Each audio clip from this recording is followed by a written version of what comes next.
Welcome to the Mastering the Game podcast. I'm your host, Jermaine Harris. In this episode, I'll be talking about WB Discovery's decision to start doing more live service games. In short, I think that this may be a bad decision, at least in the near future, because live service games aren't doing very great overall. With games like Multiverses and Marvel's Avengers, the story and the gameplay elements can be okay, but when companies focus on generating more revenue by churning out DLC and packing in add-ons that can make your experience more fun, rather than baking in as much as they can into a single game. Basically, I think that if WB can manage to craft a game that's similar to Batman Arkham Origins or any of the Arkham games, or a game like Marvel Spider-Man, but also include more and more DLC, that's fine with me, because ultimately those are games that I like. What I hope to see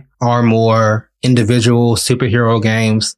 It would be great to see something like a Green Lantern game or a Wonder Woman game. If WB Games can manage to make fun games that are comparable to the Batman Arkham franchise, that are comparable to the Spider-Man games, then I don't really have a problem with the live service model. However, games like Gotham Knights and Marvel's Avengers seem kind of hollow. And it's kind of tough to put my finger on exactly what's wrong with a game like Marvel's Avengers. It was a lot of the same kind of enemies over and over again, and you get new costumes, which are to be expected from a superhero game, but you don't get as much unique gameplay for each specific superhero. And I think that if Warner Brothers could start with one specific character, say, for example, they pick Green Lantern, I think that there may be a lot of use for a Green Lantern game. I'm not sure if there's been one that's ever come out. There definitely hasn't been one recently that I can remember, but I think that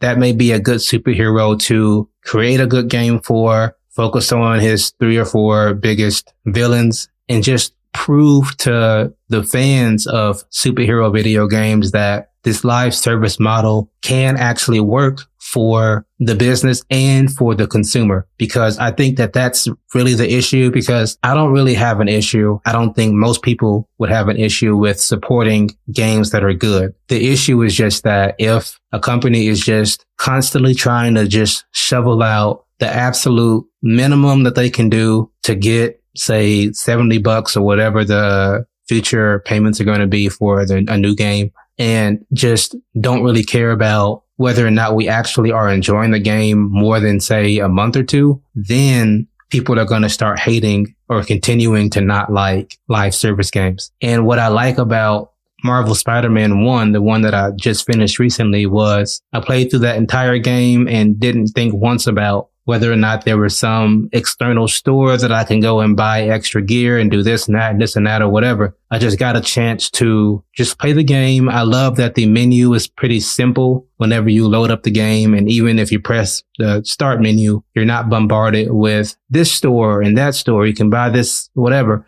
It's just pretty simple. You can just focus on the game.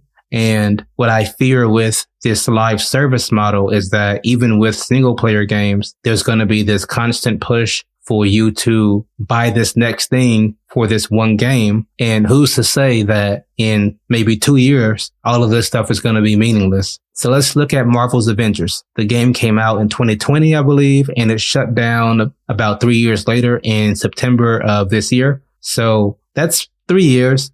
And you can't even buy the game like digitally. Well, you may be able to buy it like on some random website, but you can't go to like an official source and buy a superhero game, which is crazy. And I don't think it's like a licensing issue.